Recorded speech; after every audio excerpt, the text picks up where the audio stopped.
Sí se escucha bien, doctor. Buenas noches. Gracias, chicos. Ahora lo que vamos a ver son dos temas rápidos. Uno es lesión renal aguda, enfermedad renal aguda, y el otro que va a ser enfermedad renal crónica. Unos alcances para que puedan conocer ambos temas. Aquí llamamos lesión renal aguda o insuficiencia renal aguda. Normalmente es un término que, dado de la traducción del inglés, normalmente es acute o acute kidney injury.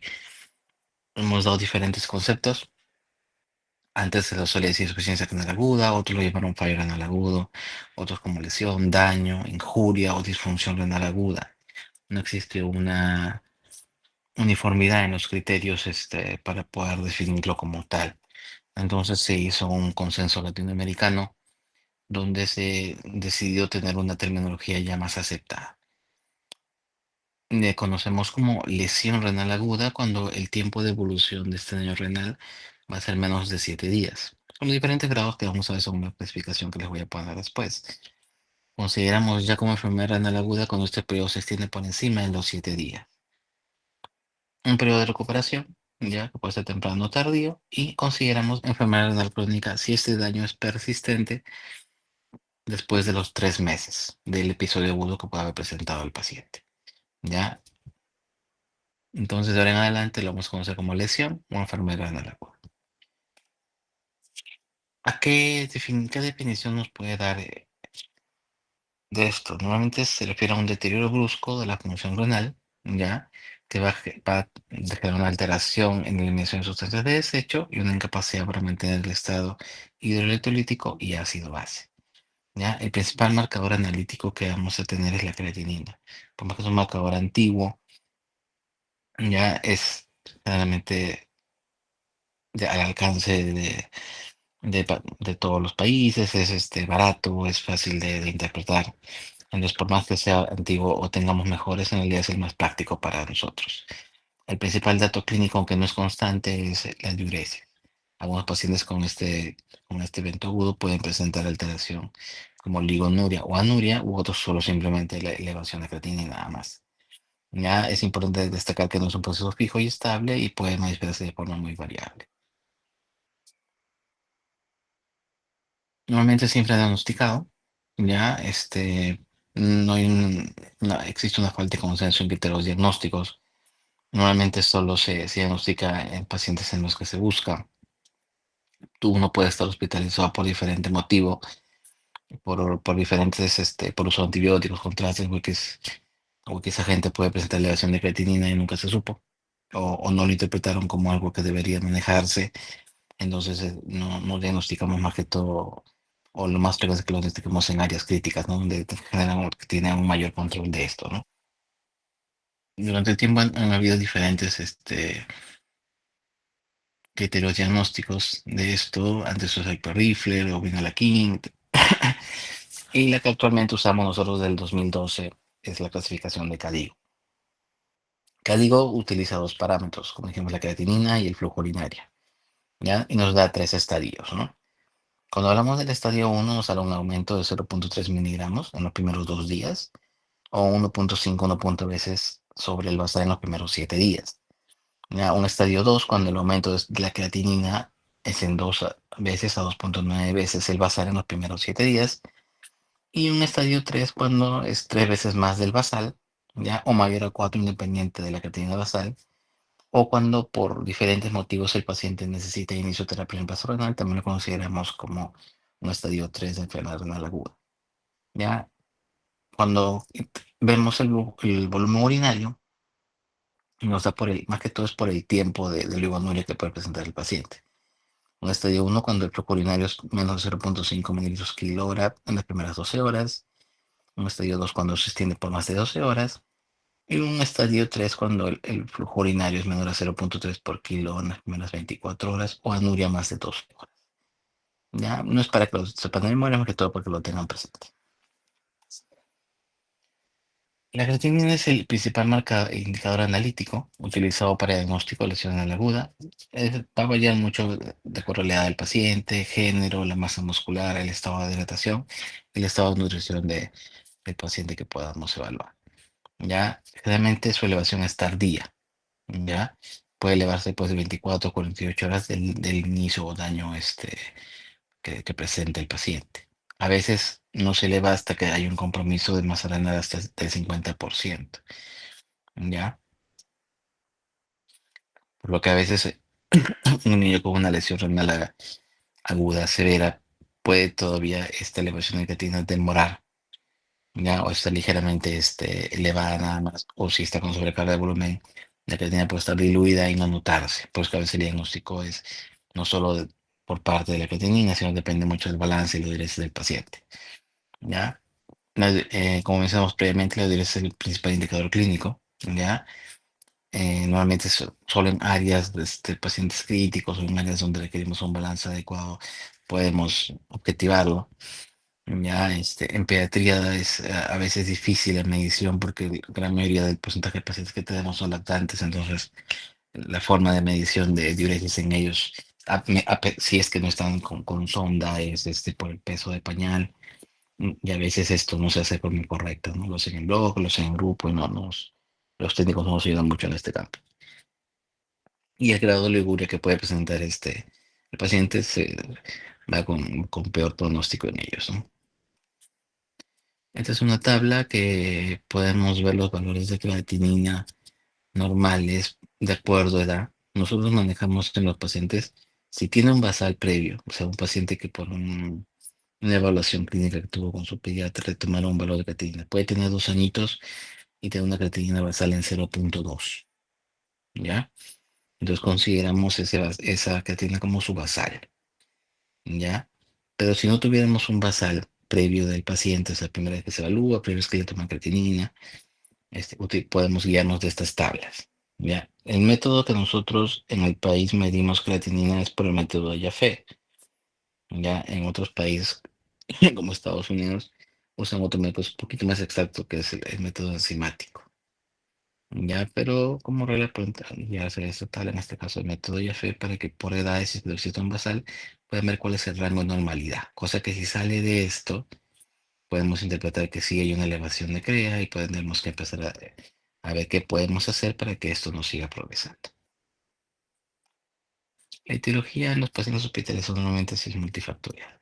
No es solo por puede haber pacientes que producen drogas, contrastes, toxinas, una enfermedad renal primaria, un cáncer, paciente séptico o chocado, y puede ser la causal de por qué se le va a que tiene en este paciente. Poco probable que sea solo por una causa. Va a ocurrir como en pacientes monitorizados, pacientes no en UCI o en cuidados intermedios. Va a verse más en contexto de una falla multiorgánica. La gran mayoría está asociada a sepsis y tiene una alta mortalidad. Tenemos herramientas de diagnóstico precoz que nos ayudan, más que todo en pacientes en unidades críticas, a predecir si el paciente vaya a complicarse o no por esta patología. Uno de utilidad que lo usan en estas zonas críticas es el score de índice renal, de angina renal, ya en lo que nos da puntaje de acuerdo a factores de riesgo como el ingreso a UCI, si es un paciente post-trasplante o con uso de inotrópicos o intubados, nos da cierta puntuación, y la evidencia de lesión renal aguda por esta elevación de la creatinina o la sobrecarga de volumen que pueda presentar. Y de acuerdo al puntaje que eso nos va a predecir si va a requerir en adelante no un tratamiento personal o cómo va a ir la evolución con respecto a esto. Tenemos diferentes biomarcadores diferentes de la creatinina que nos pueden ayudar en el diagnóstico o como predictores de daño renal agudo. Entre los más frecuentes está la citadina C o el gal urinario, pero en realidad son marcadores de costo alto, no son muy prácticos en el manejo agudo del paciente. Y más que todo lo utilizamos a modo teórico, a modo experimental, pero a modo práctico no es de utilidad. Entre las causas más frecuentes, clásicas que conocemos, o son por causas prerrenales, ya en la que el principal problema es el volumen, renal establecida o posrenal. Entre las prerrenales funcionales, a veces se ven pérdidas de volumen, pacientes con diarrea, vómitos, hemorragia, quemaduras, ¿ya? o vasodilatación periférica, ¿no? Vasoconstricción por agentes, por agentes como los AINES o IECAS, ¿no? En este caso. Tenemos las renales establecidas, donde ya hay un daño renal en casos de enfermedades tubulares, en isquemia prolongada, por toxinas, pacientes con mielitis o lisis tumoral, en pacientes con enfermedades intersticiales o secundarias a uso de medicamentos o enfermedades como lupus o sarcoidosis, en problemas vasculares, con vasculitis, en trombosis, o en las mismas glomerulopatías primarias que pueden producir daño renal intrínseco. Y las porrenales que se refieren a obstrucciones generalmente, ¿no? En pacientes neonatos, lo que nacen como la pelota posterior, en pacientes formadores de cálculos, como tienen cálculos obstructivos, por tumores que ocasionan obstrucción de vía urinaria, o por pacientes con retención urinaria secundaria, es una lesión neurogénica, también se puede dar esta causa obstructiva. ¿Cómo podemos diferenciar si la lesión renal aguda es renal o renal? Nos podemos guiar de cocientes o índices urinarios o fracciones excretadas. ¿Ya? Entre la más conocida está el FENA, ¿ya? Que es la fracción excretada de sodio. ¿Ya? La respuesta normal sería si es que solo es un problema prerenal que va a mejorar con volumen, en realidad nos va a salir normal. El valor normal es menor a 1, en neonatos menor a 3. Y cuando ya es un valor mayor a 2, consideramos que es una renal establecida. El problema es que se va a prolongar, no solo va a mejorar con volumen, y requerimos otras estrategias para poder prevenir la progresión de este daño. ¿Ya? Normalmente cuando nos llega al hospital estos pacientes, la gran mayoría ya fue manejado con diuréticos. Ya los diuréticos en realidad son natriuréticos. Entonces, tras el uso de diuréticos, el FENA ya no es real, digamos, ¿no? Por el momento ya por el uso de furosemida y de hidrocloro ya estamos eliminando sodio, entonces estos valores no van a salir ya alterados de por sí, nos van a permitir hacer la diferencia entre renal establecida y prerenal. Entonces ahí entra acá esta que se llama la fracción Z de urea, ¿ya? Nos ayuda para diferenciar una lesión renal prerenal o renal establecida y nos afecta por el uso de diuréticos. Entonces, si les preguntan un caso clínico, ¿cuál es la fracción excretada que nos ayuda a diferenciar entre renal y prerenal? En un paciente con supradiuréticos, la fracción de urea en este caso, ¿no? O si les dan valores para que lo puedan interpretar. El valor normal teórico es que sea menor a 35%, para considerar que es un manejo normal de urea en el riñoncito. Cuando excede esto, ¿ya? Y como valor corto nos dan 50%, tenemos que estar alterado y nos consideramos como renal establecida. Ya para que lo tengan presente en las preguntas que puedan generarse.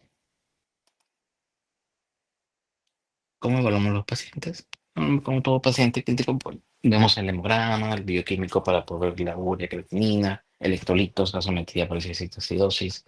El examen completo de orina nos puede ayudar para ver viendo la densidad urinaria, el pH, el cálculo de fracciones que se van a diferenciar. Pacientes que podemos sospechar que tienen sobrecarga una placa de tórax para ver también cómo está el corazón. Una ecografía abdominal si no sabemos si el paciente tiene un riñón, si tiene hidronefrosis o que es un proceso obstructivo que está causando el problema. O si ya tenemos una sospecha clínica o de causal, puede que tenga dolores articulares previos, o podemos ver un rash o lesiones en piel. Ya podemos pedir otros marcadores inmunológicos como ANA, o pensar, según la clínica viene con fiebre, puede ser un dengue, ¿no? O compromiso hepático también empezar una leptospirosis, entonces ya podemos pedir otra analítica por ahí. Sospechamos en trombosis, en pacientes con cuadros, digamos, un nefrótico, una buena muy baja mesotrombosis, tenemos un Doppler renal, o ya en el extremo una biopsia renal cuando tenemos una etiología clara. El tratamiento principalmente se basa primero en identificar el paciente con riesgo de sufrir una lesión renal aguda. Ya, a veces hay sistemas de alerta en algunos hospitales en los que si es que nosotros damos los rangos de normalidad de creatinina de acuerdo a edades, como vemos en el cuadrito.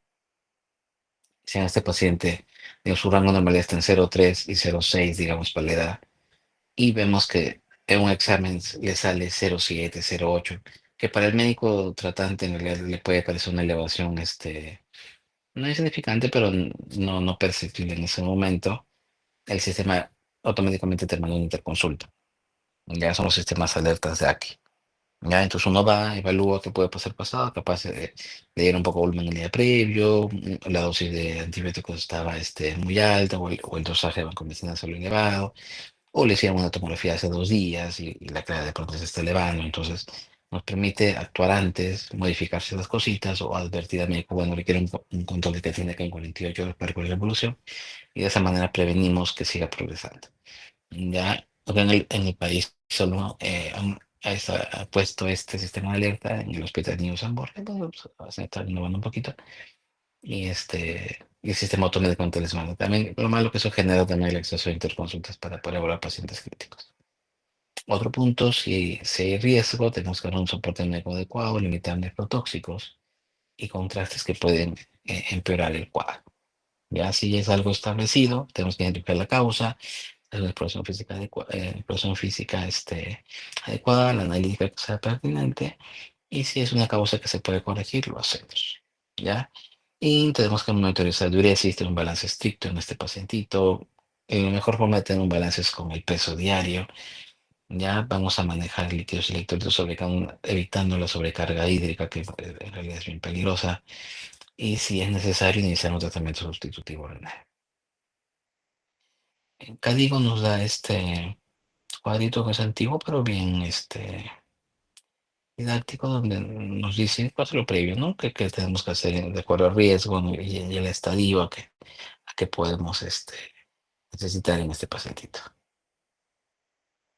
Cuando podemos plantear en iniciar diálisis, cuando existe una sobrecarga de volumen mayor al 10%. Normalmente los pacientes críticos, cuando acumulan balances positivos con los días, ya empieza a sobrecargarse de volumen. Entonces no, el manejo no es bueno. Entonces el paciente limita, pues tienes que restringir el volumen.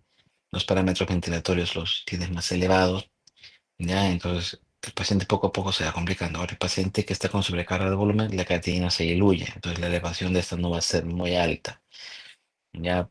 Entonces el paciente, si ya vemos que está con un balance positivo acumulado más del 10%, por más que la crea no esté muy alta, o tenga criterios de diálisis como tal como hipercalemia o así metabólica refractaria.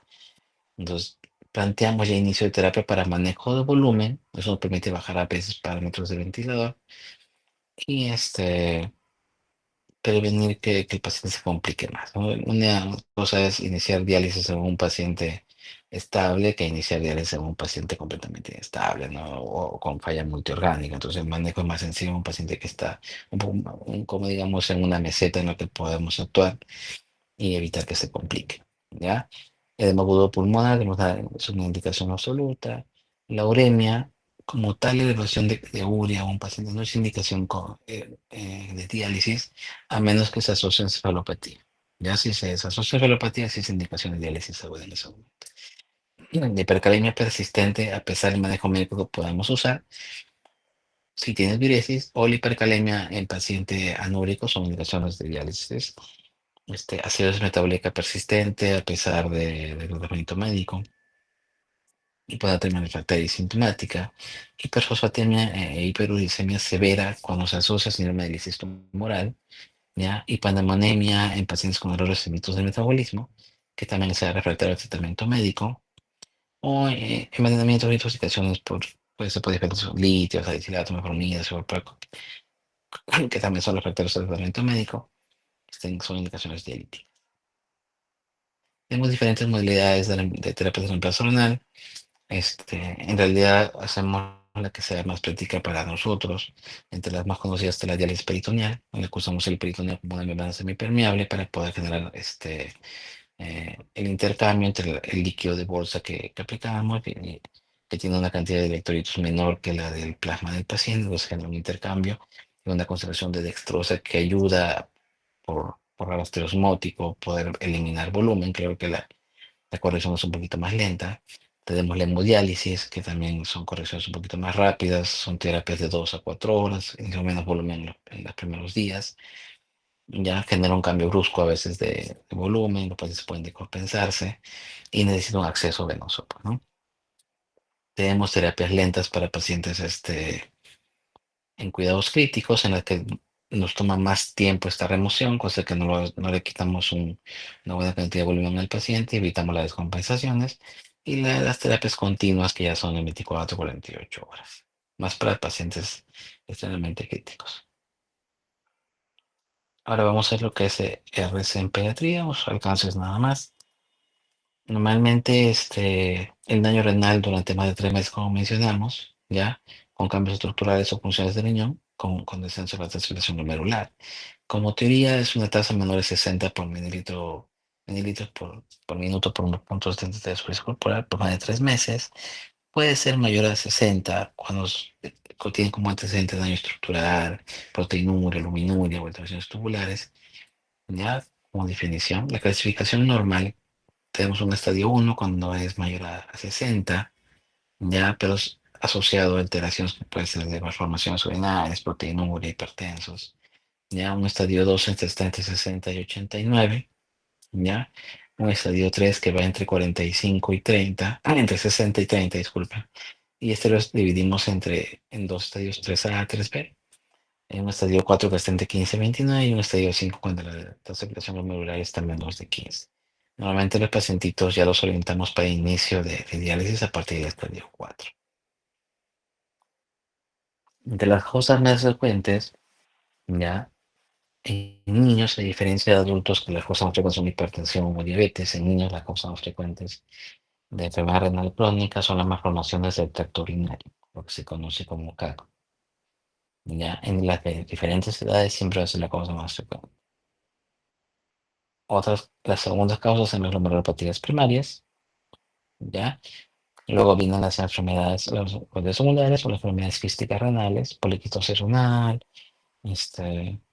tanto ser autosómica recesiva como dominante, y otras causas no afiliadas, ¿ya? Pero como causa principal van a ser las malformaciones, a diferencia de los dos.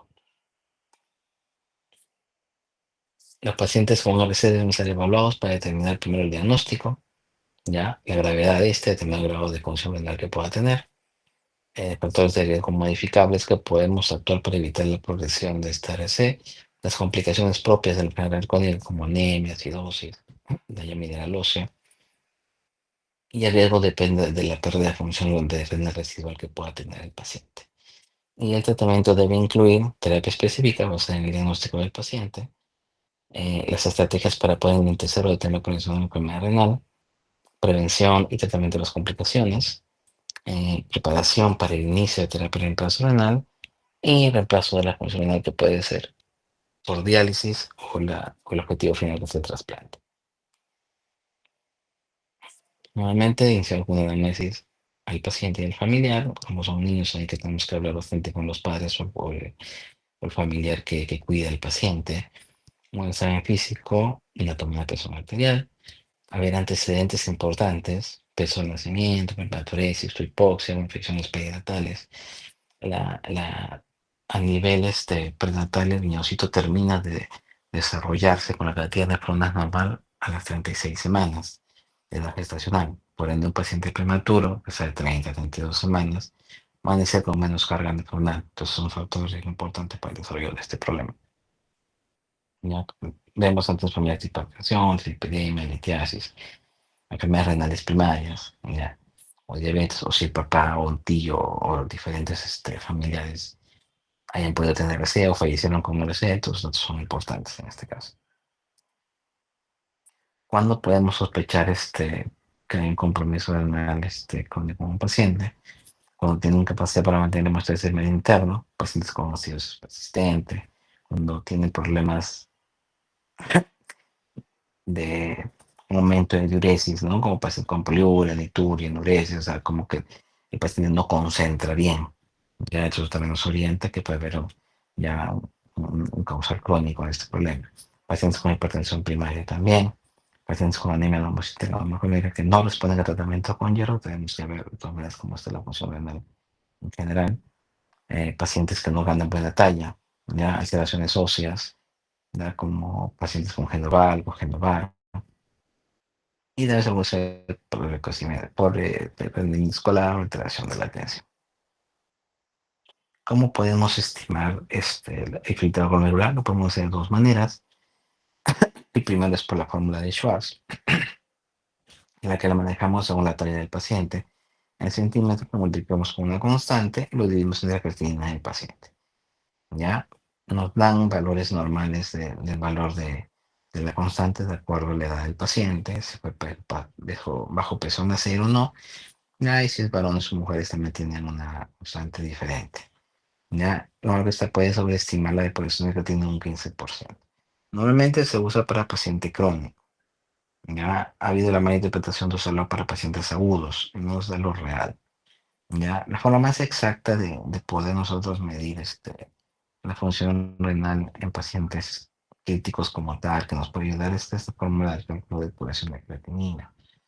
¿Ya? ¿Por qué? Porque pacientes, a veces para evitar la progresión tenemos que corregir fármacos. Entonces, ¿a dónde nos vamos? ¿O a qué porcentaje de corrección lo hacemos? Entonces, hacemos este cálculo, ¿no?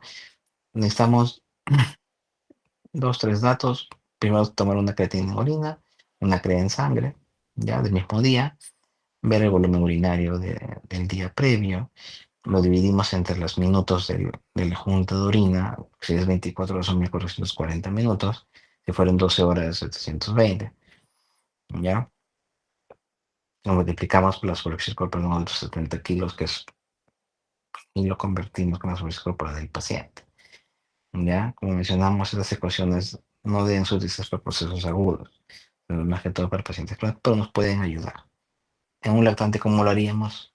Podemos tomar en la mañana, digamos, del lunes, una crea en orina, en orina al azar, como una creatinina en sangre, ¿ya? Podemos ver cuál fue el balance de acuerdo al peso de pañuelitos, lo más aproximado posible de todo el día previo. Lo vemos en mililitros, dividimos entre los minutos de la junta, y nos puede dar una idea de una tasa de filtración glomerular en este paciente. Puede ser, digamos, le sale 50% o 30% o 40%. Entonces, hacemos la corrección de los fármacos o de todo lo que pueda recibir el paciente para esa depuración exacta, ¿no? A diferencia que por nos puede salir que esté en 60, 70% y por ende más de 50 no se corrige. Entonces, la sigue progresando este daño, ¿no? Entre los factores de riesgo modificables que aceleran la progresión de RCC, uno es la proteinuria, ya mayor proteinuria, más rápida progresión. Entonces, parte del tratamiento que nosotros podemos hacer si el paciente presenta proteinuria positiva, podemos usar fármacos que nos ayudan a controlar esto. Entre los principales tenemos el uso de IECAS, enalapril, captopril, ya podemos usar también ADA2 como los sartantes, nos puede ayudar un poco la espironolactona. Ya, entonces son los que nos ayudan a bajar esta proteinuria y de por ende esto no va a ser un factor que nos haga que progrese más. Realmente los pacientes con RC por el mismo daño que son nefronas empiezan a perder proteínas. Incluso puede ser una proteinuria no nefrótico sin que esto condicione un síndrome nefrótico. Entonces este daño, esta proteinuria persistente que en realidad es asintomática va a hacer que esta alteración renal vaya progresando. O sea, digamos, la CREA de este mes es 0.8, en 4 o 5 meses que mantiene esa va a ser en 1.2 y así va a ir progresando poco a poco. Entonces es como un daño silente que si no lo tratamos va a generar que progrese nomás esta enfermedad crónica. La presencia o si encontramos hipertensión arterial en el pacientito también es un factor que tenemos que ir tratando. El objetivo en pacientes con ARS es que esté menos de 50, del paciente 50 para la talla y edad del paciente. Pero con que esté entre 50 y 90 más que suficiente para el manejo de anemia, ¿ya? Evitar episodios nuevos de lesión renal aguda como reagudizaciones. De un paciente que, digamos, está con RC estadio 3, pero vino porque empezó a vomitar, tuvo diarrea, se reagudiza, su creatinina que está en 0,8 se dispara a 2, 3 o 4. Entonces no sabemos cuánto de estas nefronas que todavía estaban ahí funcionando haya podido disminuir, ¿no? Su carga. Entonces no sabemos en qué estadio probablemente quede el pacientito. Ya evitamos pérdida de masa nefronal, ya, y también quitamos factores como la dislipidemia o hiporuricemia, que también van a provocar en realidad un daño endotelial y eso va a empeorar también la esclerosis en los pacientitos. Entre las principales complicaciones tenemos las alteraciones electrolíticas, sea hipercalemia, sea hiponatremia o hipernatremia, por cómo es el paciente, o la saciedad metabólica, que es lo más frecuente que podemos ver. En estos pacientitos, ya como no va a haber el rioncito va a dejar de funcionar, entonces eh, la carga, una hormona que nos ayuda para poder manejar sobre la eritropoyetina, entonces deja de fabricar esto. Ya, entonces estos pacientitos empiezan a hacer anemia crónica. Ya, entonces nosotros tenemos que aportarles, le damos eritropoyetina exógena para que pueda mantener y también el apoyo con hierro, ¿no? Trastornos nutricionales, generalmente los pacientes con RC suelen tener como un estado de anorexia, donde el oxígeno y los alimentos no lo sienten bien, a veces como síntomas de la propiedad vomitan, entonces no se alimentan bien como tal, como un estado catabólico persistente. ¿Ya? También va a haber una, creo que se llama la enfermedad mineral ósea. Normalmente como ya deja de funcionar, la vitamina D deja de activarse. Entonces va a haber una disminución en la absorción de calcio. Y ya lo que va a activar unas glándulas que tenemos en el cuello, que son las paratiroides. Entonces, como va a haber sensar menos calcio, va a empezar a producirse más paratiroides. Esto lo que va a generar es sacar sacar calcio del huesito para compensar esto. Entonces, poco a poco va a generar más elevación de esta paratormona y mayor compromiso óseo. Entonces, va a empezar las deformidades óseas que se dan. ¿Ya? Entonces, también tenemos que manejar. Para el trastorno endocrinológico, lo más frecuente que vemos son alteraciones hormonales tiroideas, ¿ya? Va a haber un retraso de crecimiento, ¿ya? Y también compromiso cardiovascular. Cuando empezamos a planificar el inicio de terapia transrenal en estadio 4, ya hablamos con la familia, con el paciente, que el manejo con los pacientes pediátricos es más con la familia en realidad. Tenemos que entender el contexto clínico, social y familiar del paciente. Puede ser pacientes que por más que a veces los manejamos en el seguro, puede que no vivan en un caserío, no tengan agua o solo sea el único familiar, el papá o la mamá y es la única que trabaja. Entonces, todo eso tenemos que analizar junto con un equipo multidisciplinario que incluye psicólogo, el servicio social, personal técnico, enfermería, para poder ver cuál va a ser la terapia más ideal para este paciente.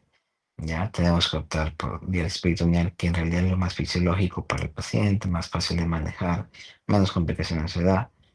Hemodiálisis, de acuerdo a lo que el familiar tenga preferencia, o si es factible hacer un trasplante renal en este estadio también, si tiene un donante vivo.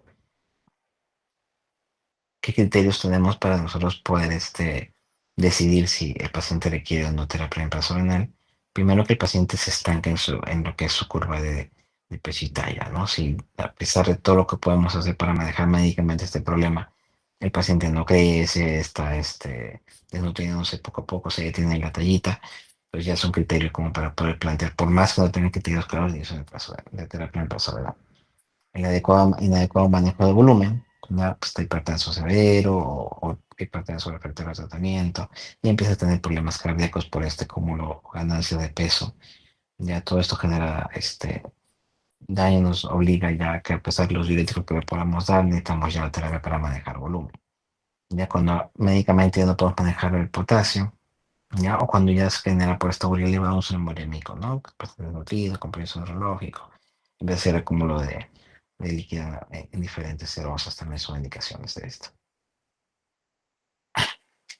Entre la morbilidad más frecuente, como les mencioné, está la diálisis peritoneal, usamos un catéter curvo, ya con un CAF, ya que normalmente es uno interno y otro externo. La idea de los CAF, que son estos de acá, es para que no haya ingreso de gérmenes, que generan como una reacción fibrosa alrededor de esto y como que de cierta forma impide que se contaminen, ¿ya?